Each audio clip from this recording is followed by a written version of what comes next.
سیاستدانوں کو سیاسی انتقام سے بچانے کے لیے NAB in action. Miftah Shahid Khaqan jail جانے کے نہیں بلکہ تعریف کے مستحق، انصار عباسی کا تجزیہ۔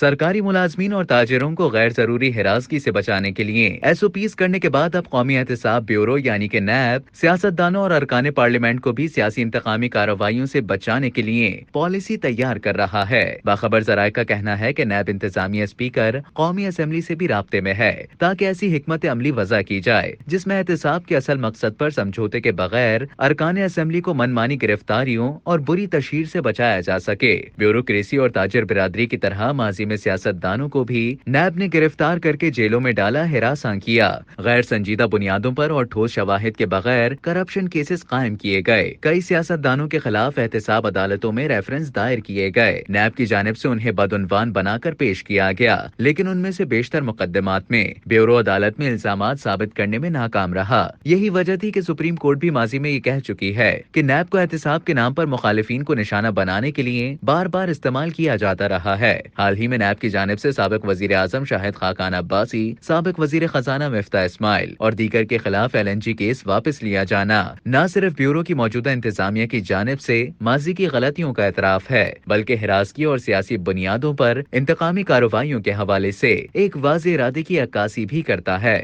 نیب کے ایک ذریعے نے اعتراف کیا کہ شاہد خاقان عباسی اور مفتاح اسماعیل جیسے لوگ LNG کے شعبے میں کام کی وجہ سے جیلوں میں جانے کے بجائے تعریف کے مستحق ہیں۔ ذرائع نے مزید کہا کہ غور طلب بات یہ ہے کہ صرف الزامات کی بنیاد پر ارکان پارلیمنٹ کو منمانی گرفتاری اور بری تشہیر سے بچایا جائے۔ نیب نے حال ہی میں صرف حقیقی شکایات کو منصفانہ انداز سے نمٹانے کے لیے اپنے دفاتر کو نئے SOPs جاری کیے ہیں۔ ساتھ ہی یہ بھی تسلیم کیا ہے کہ غیر سنجیدہ شکایات پر کارروائی کرنے میں قیمتی وقت اور وسائل ضائع ہوتے ہیں، جس سے بیوروکریسی کی کارروائیوں اور کوششوں پر منفی اثرات مرتب ہوتے ہیں۔